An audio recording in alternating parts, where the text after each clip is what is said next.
The Imitation Nation podcast covers all things counterfeit, hosted by Shabir Imber-Safdar of the Partnership for Safe Medicines and Sven Bergman of Venture Global. All statements are their own and not the opinions of their employers. Well, all right. Welcome to the end of de minimis for China and Hong Kong, Sven Bergman. Welcome to May 2nd, a day which history will remember as the day de minimis potentially died. Yes. Good to see you, sir. Good to see you. I'll remind everybody that Sven, by the time you listen to this, my guess is Sven will have completed his Police Unity Tour bicycle ride, which I hope you've been training hard for. I have been. The nice thing is that right now I do like 50-mile training rides and they feel fine. Like they feel like nothing, which is really great what you want. The moment you can get 50 to 70 miles on a good training ride, then doing 100 is just a little bit more. And then you just do 100 a couple of days in a row and there you are. So it'll be exciting. I'm actually looking really, really forward to it. It's my favorite event of the year. Well, let's go into the first of our topics. And I'm just going to say, for people following our counterfeit forever stamp drama, Sven has not yet been visited by the U.S. Postal Inspectors. So we still remain convinced that the forever stamps are a perfect crime that are being committed right now. But some of those stamps probably came over after being printed in China and sold and came over as de minimis, which as of 12:01 after midnight this morning, there's no more de minimis packages from China and Hong Kong. That is correct. Well, so by the way, and stamps, I don't know if we covered it the last episode. So you had sent three packages with the stamps, and the most interesting thing happened, and I can't explain it. First of all, for everybody who's listening, Shabir sent 3 envelopes, 2 with counterfeit stamps, 1 with a real one. And the 2 fake ones made it first. So much for their sorting equipment that might kick it out. Didn't happen. But now the weirdest thing happened. The real one came 3 days later. But as you see the difference, Shabir, for whatever reason, that one isn't marked. See how it goes? Put a cancellation across it. Right. So I don't know what that means. It is, so maybe that is the USPS's system to market, and maybe you put me on some government watch list. So all good. Thank you again for the experiment. But yes, at this point, and I've talked to plenty of folks in the government on it, they are generally aware of the crime. I said, obviously that they're working on disrupting as much as they can. I said, for me, the biggest thing is it'd be terrific if we don't see paid Google ads for counterfeit stamps. So let's see if that stops. But anyways, yes, first big story, the end of de minimis. So for anybody who didn't see it, and quite honestly, I've told Shabir, we missed it because it was the middle of all the announcement on tariffs, a variety of other things going on. And at that time, as part of one of the EOs, President Trump declared that out of China and Hong Kong, de minimis is no more. No shipments of de minimis will be accepted out of China and Hong Kong starting May 2nd. So what does that mean? Basically now what it means is that I've since then called the folks I know in government, called folks at large shipping companies that know well, that know the system well, that are higher up there, to say, what does that mean? So here's what it means at this point. If you are bringing a package in China or Hong Kong to one of the shipping services and you're trying to ship it as de minimis, they're supposed to do one of 2 things. Either flat out reject it and say, we don't take this, or start to calculate the tariff. If on the package that was delivered, the value is not declared, based upon other parameters, they're just going to assess $100 or $200 flat fee for the package. Number 1. Number 2, if the value is declared, they're going to take the 140% tariff on the package. Here's where the stuff gets crazy. When the packages get shipped, it is not always directly collected at the time of drop-off. And the person who actually, or the company that is responsible for collecting the tariff is the shipping company. What does that mean? The shipping company, oftentimes, we know some of the commercials, right? DHL, FedEx, UPS, etc. But in the case of the U.S. Postal Service, the shipping companies oftentimes are commercial airline carriers. About a third or so of every airplane that goes from China, from Europe, etc., back and forth carries mail. That's how they That's how airlines for years have made money. They added cargo and they add mail. So now airlines have to collect the tariff, which also means these companies will have to start to create the burden of carrying these kind of tariffs. So the interesting thing for us will be, how will all of these be executed? I talked to a variety of folks and they said, hey, it's all in flux right now. We're trying to figure out how to formalize it. We're trying to figure out how to make people submit the payment, because if not, if I, as United, I now have a plane full of de minimis in there that I need to collect a couple $1 million in tariffs on.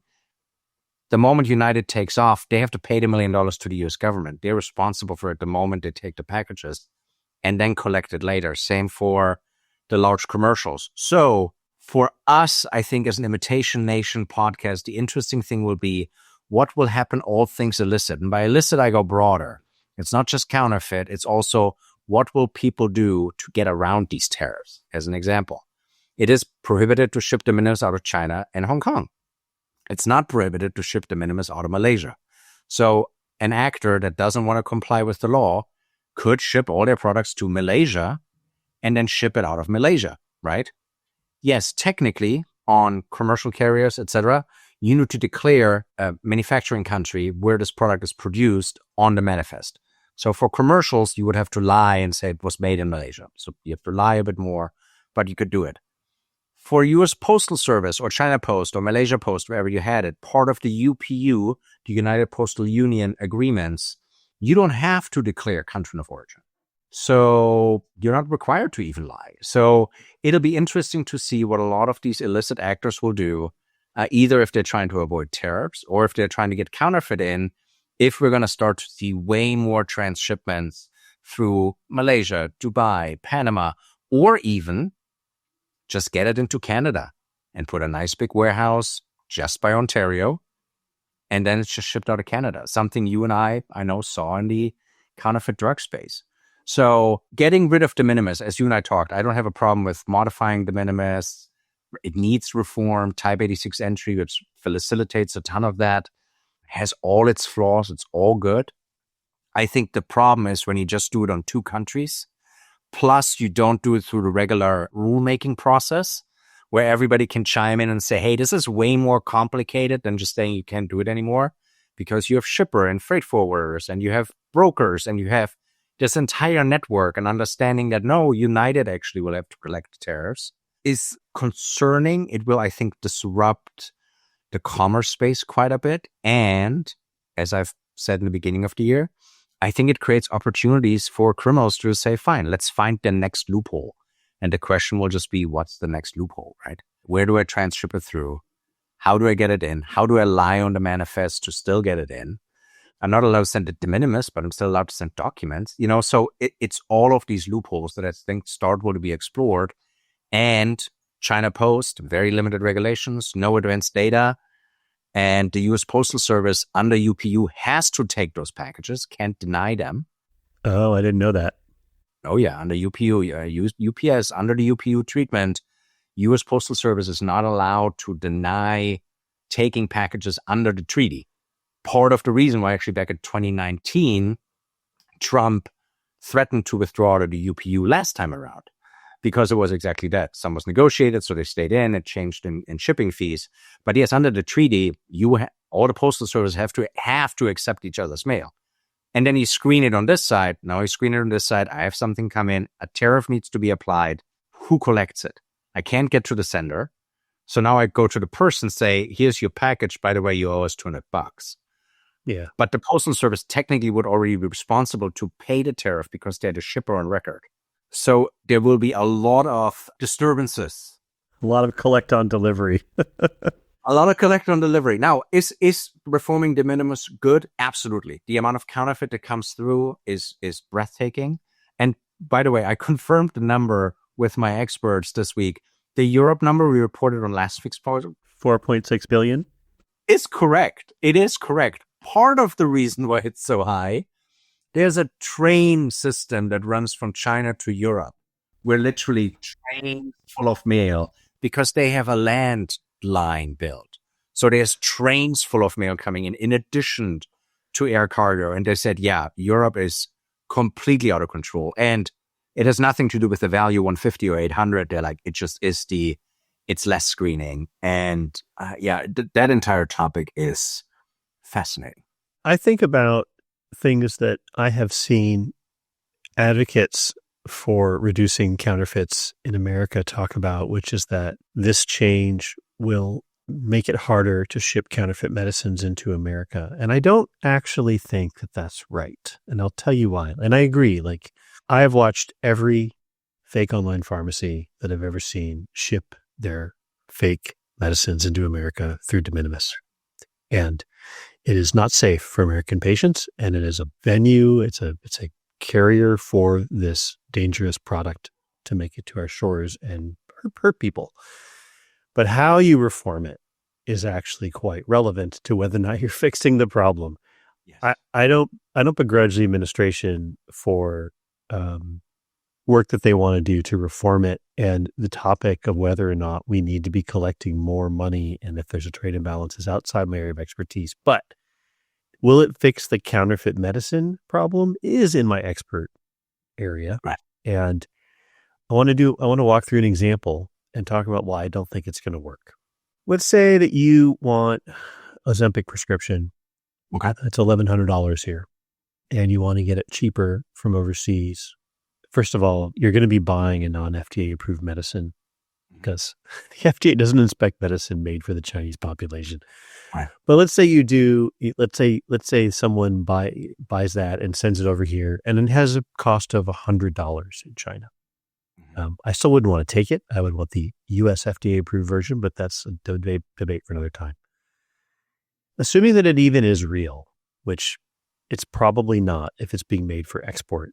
Assuming that it's even real, and they declare that it's worth $100, it arrives pre-de minimis changes, and it's worth $100, and it shows up with no tariff due, and you take it and you take your life in your hands by injecting it in your body. After midnight last night, it arrives and it's got 145% tariff on it, and you have to pay an extra $145. And that $1,000 medicine that you think you saved $900 on, you only saved $755 on.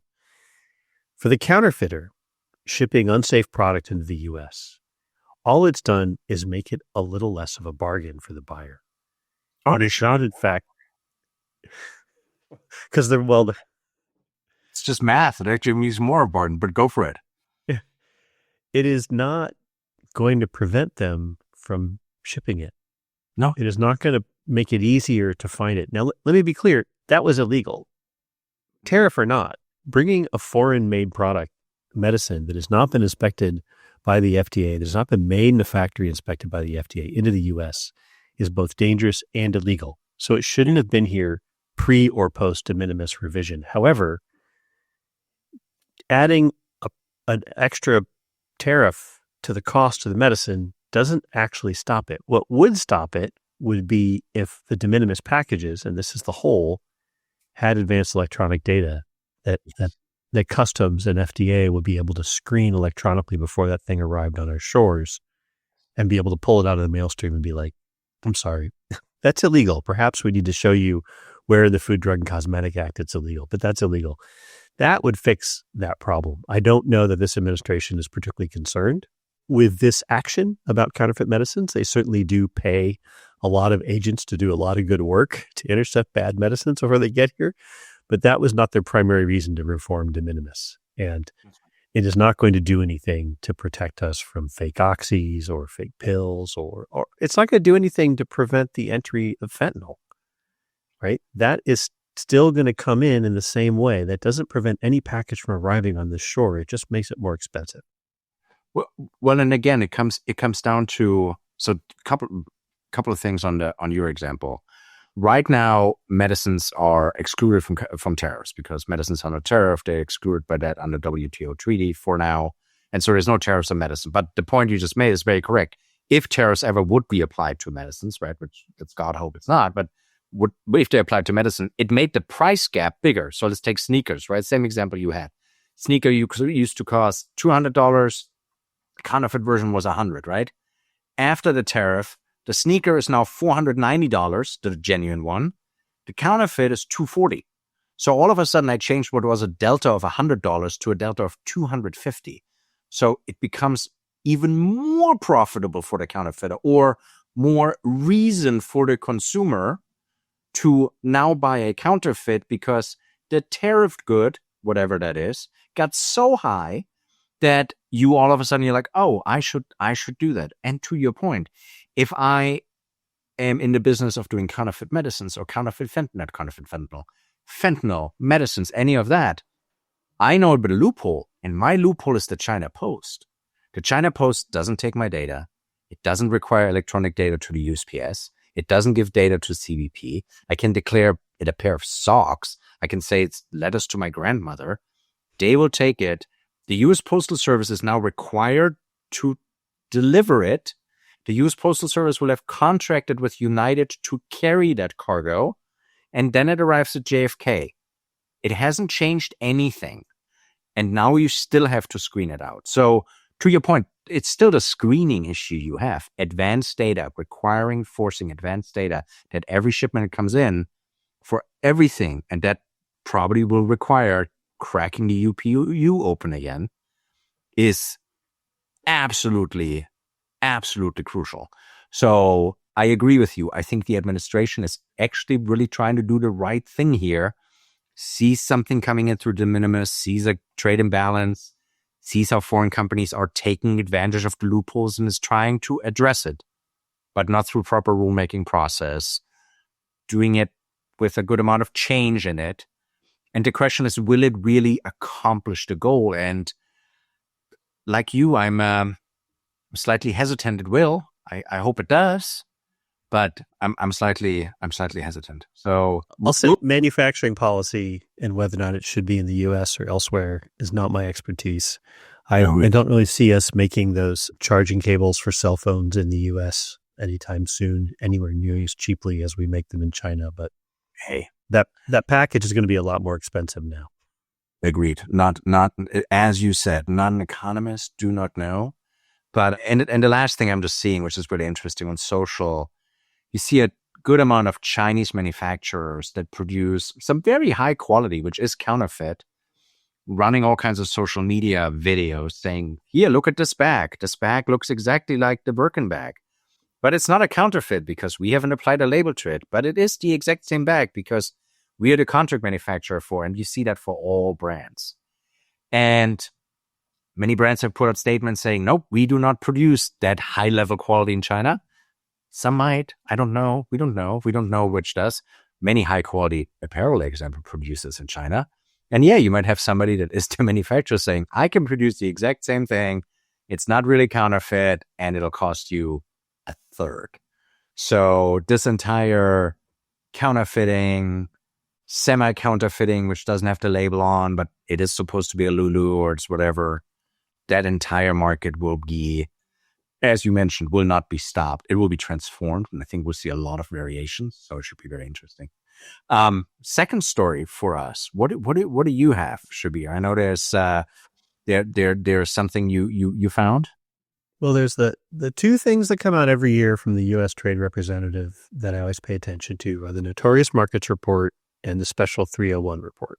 And the Special 301 Report is an incredibly non-marketing oriented name for a report about what different countries around the world are doing to protect U.S. intellectual property and minimize the victimization of American companies for counterfeits.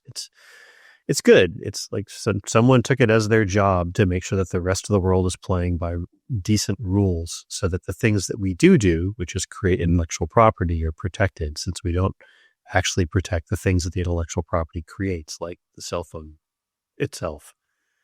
And so the 301 report came out and had a number. It's got basically two lists. There's a list of countries that are on the watch list, and then there's a list of countries on the prime watch list.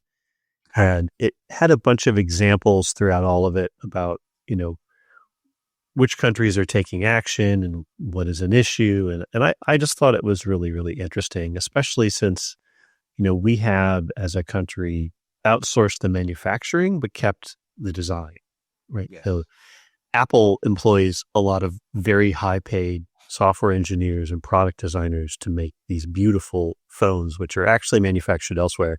They exported the cheap part, the commodity part, which is the manufacturing, and kept the design. But now you have to protect the design.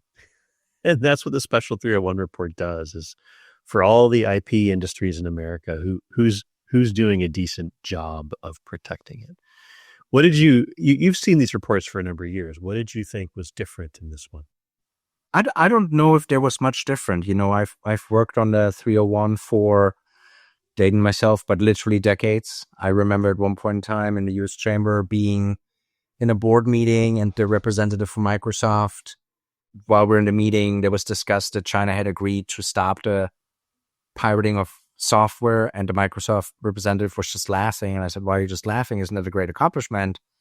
And that representative pulled up the 1989 Special 301, in which China had agreed to stop the piracy of software. So he was like, it's a report. It does certain things. For me, the non-surprising things was China, Hong Kong, which part of the reason why the Minimis was banned. The leading source of counterfeit, 60% of counterfeit food comes from there, 83% of counterfeit cosmetics, 93% of all seized value comes from China and Hong Kong. And, all US brands get counterfeited there. Actually, 40% of counterfeit US brand medicines are counterfeited, found out of China and Hong Kong. So what I think was interesting, what they said, is that counterfeiting activities have increased as economy conditions have declined within China. And I'll tell a quick anecdote here. On a previous project, we were in China dealing with regional representatives in China addressing counterfeiting in a region. And the government officials said, yes, we're very aware of the illicit activity that is happening here. And we said, can we take some raids, take some factories out? And that individual stated to us, sure, we could do that. What kind of jobs are they supposed to have instead? And he asked us this point blank. And we said, that's not our problem. And he's like, you don't understand, that is our problem.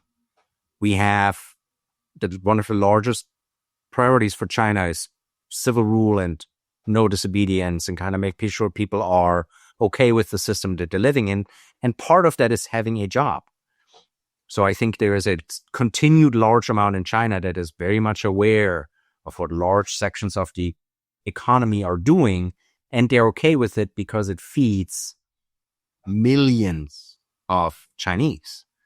So, and in China, the concerns are not limited to counterfeit. It's technology transfer, trade secrets, copyright law, bad faith trademark. So to a degree, while the current tariff wars are crazy and we'll see where it goes, it does shake the system up, and it will force China to take a look at how they run their economy.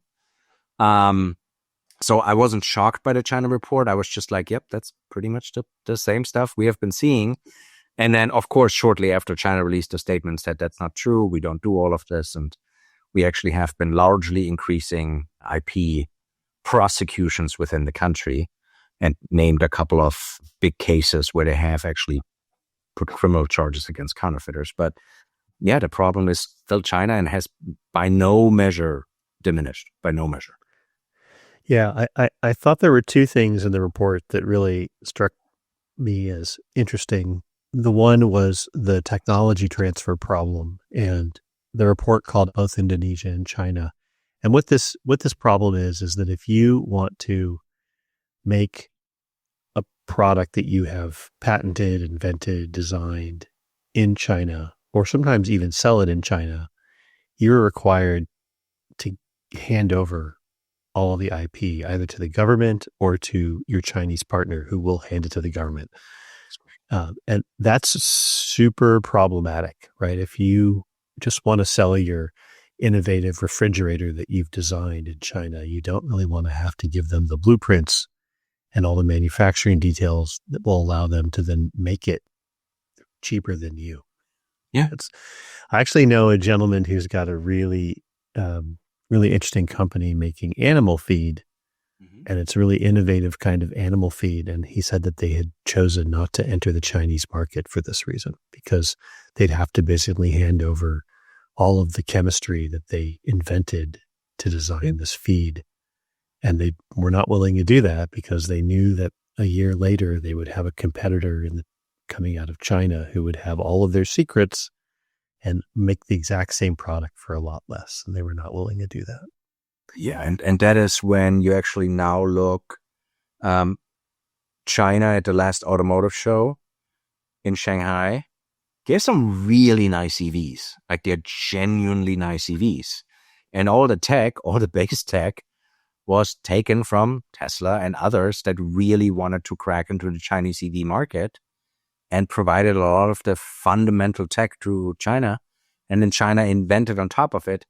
And again, none of this is a secret. The Chinese Communist Party issues a roadmap every 10 years where they want to go.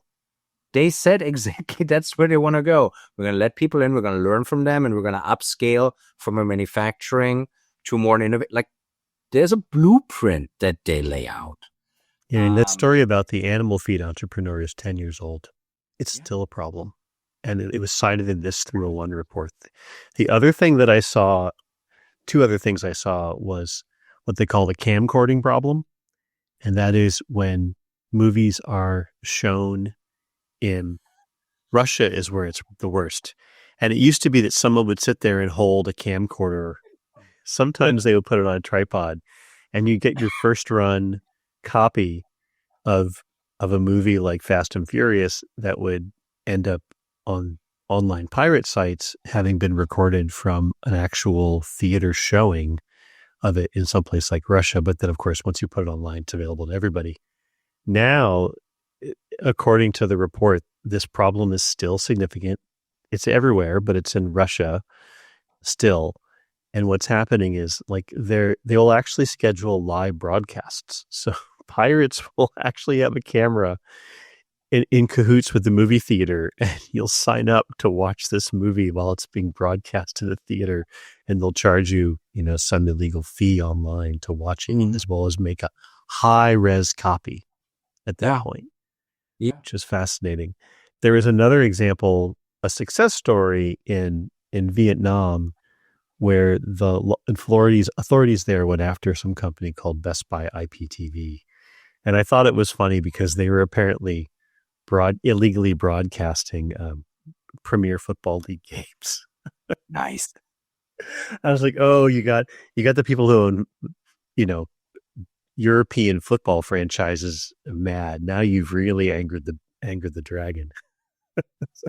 See, it's funny when you talk about the cam thing. I actually had a friend. I lived in New York, and I had a friend. He was a German friend of mine. He stayed out later than I did, and he came back, and his German accent was very heavy. Christoph, if you're listening, love you. And he came back, and he's like, where were you? And he's like, oh, I was out, and I met this man. He sold me these videos when they are great, and he bought exactly those videos.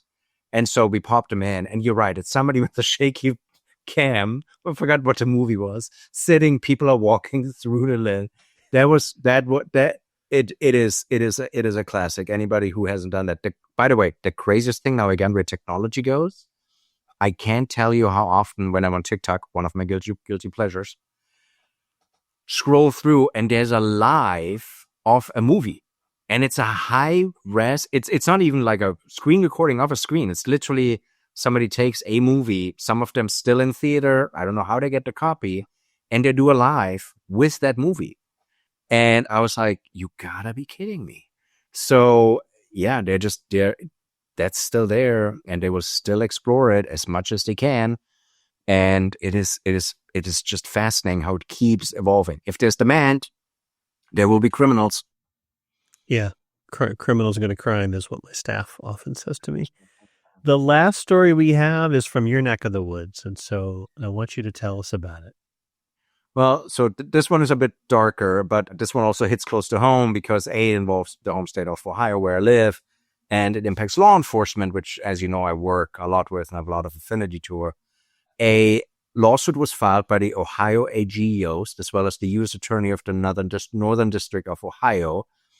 And they're taking actions against a vendor who's accused of selling substandard body armor plates. So these are the plates you put into a body armor vest to make sure they stop a bullet. The complaint follows a cross-agency investigation by the Ohio Bureau of Criminal Investigations, Department of Homeland Security, and it goes after a company based in Stowe, Ohio, that allegedly imported ballistic plates from China, labeled them falsely as manufactured in the U.S., falsified the certification by the National Institutes of Justice, which is a very precise test of how much ballistic force this is supposed to take, what caliber, firing rate, all that. And these plates were then sold to first responders, etc., private individuals. This scheme has been going on for a while, and the vendor is accused of both using Chinese-made products while claiming they were made in the US, as well as selling stuff that failed ballistic testing. And for me, when we talk about counterfeits, there's things we can, laugh about, like last week, that German award about fake counterfeits. But there's certain counterfeits that are just the worst type, and they're the ones where it endangers human lives, right? We're talking about counterfeit airbags. We're talking about counterfeit medicines, or especially counterfeit cancer medicines, where you will deprive the person of a chance to life. And this one is up there with it. It's a counterfeit that is supposed to stop a bullet for a first responder. So it is just shocking. As I told you when we kind of prepped for this, I think there's a special place in hell for people who do this. And I think it's deplorable. And again, they're innocent until proven guilty. But if they're guilty, I do hope that Ohio AG Yost and the U.S. Attorney wrote a book at him. I found this case fascinating, also because I love that they took it on. But I found it most interesting because of the way it was discovered. It was in a physical port of entry, overland port of entry in, I think, Blaine, Washington State. Okay. And it was a truck. And the inspectors, for whatever reason, pulled this truck aside and went through and found all these packages that were not declared on the manifest. And they were actually pre-addressed packages to, I believe, the defendant in the case. And inside was these Chinese ballistics plates that are supposed to be body armor. And I know this happens, right? But what was interesting to me was like the different terms that are used. The DOJ calls it master carton smuggling. When you and I were talking about it, you called it a cover shipment that provides cover for the illegal trade. I don't know that they had an entire shipment just to cover for these ballistic plates, but maybe they bought something they didn't need or hid it in there for that purpose. But this happens a lot, right? We're actually seeing this in some work we're doing around studying the FDA imports database, where someone will declare that they're shipping in a blood thinner, which, by the way, is from a non-FDA inspected manufacturer. So that on its face is illegal.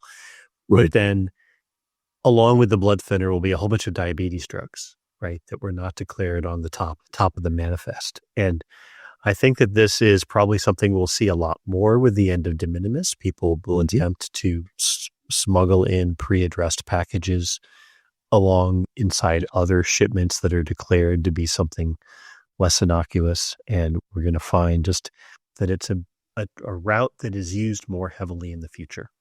Yeah. And we're already seeing it in de minimis shipments, exact as the de minimis entry, exactly what you described. They will open up a box, and the box has in it 100 envelopes pre-addressed to each addressee. Once the box makes it through, all the person does that receives the shipments is literally just dumps it into the mailbox, and it distributes final mile across the United States. And to your point, like the cover loads, yeah, the term comes from it. You're just putting a cover, so to speak, over an illegal load. Like everything is illegal, and then you put a thin layer of real on it, right? So it's all fake, but you put like the first 2 layers of boxes is like, no, this is really what I declared. And then you dig down, you're like, no, that's all counterfeit. It's kind of like, hiding cocaine in coffee grounds. And so I was going to say, we all learned this from the Narcos TV show, right? The truck of tomatoes that's got like meth, cocaine, and fentanyl underneath the tomatoes. That is exactly it. Oh, the first show we probably learned it from was Beverly Hills Cop, because there's a couple load of cocaine under coffee grounds. Anyways, for me, again, with the bulletproof vest, what struck me, and I've been busy today emailing a lot of folks about the case, making sure that the law enforcement community is aware of it, that this was filed.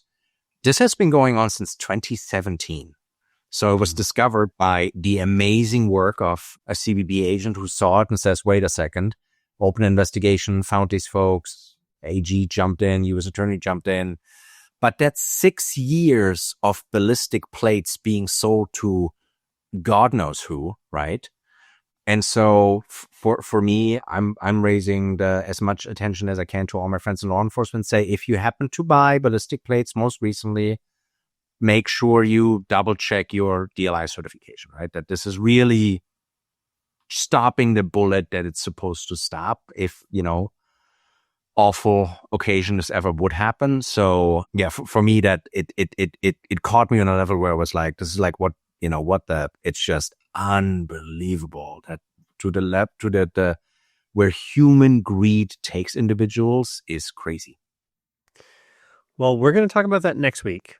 Next week, I'm going to tell you in advance that my story is going to be about, I'm going to say this very sadly, a pharmacy in New York City that's been accused of circulating counterfeit HIV medication. Oh, God. And it's a really interesting case. It's just been unsealed, so I've just got the paperwork for it. It was actually filed in March. And it's still ongoing, so the people involved are innocent till proven guilty. But we have some material and some visuals of what the counterfeit bottles look like, and they are pretty clearly fake, including the inability to spell the word manufactured. Well, it's just a sure sign that when a multi-billion-dollar company makes a medicine, they do spell check the label. Most times, yeah. Oh, that's funny.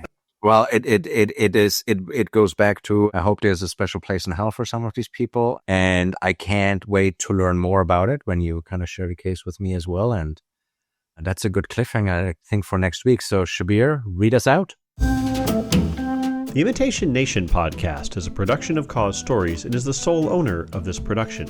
Podcast production by Shabir Imber-Safdar. Podcast management by Sarah Imber-Safdar. Theme music written by Jonathan Boyle.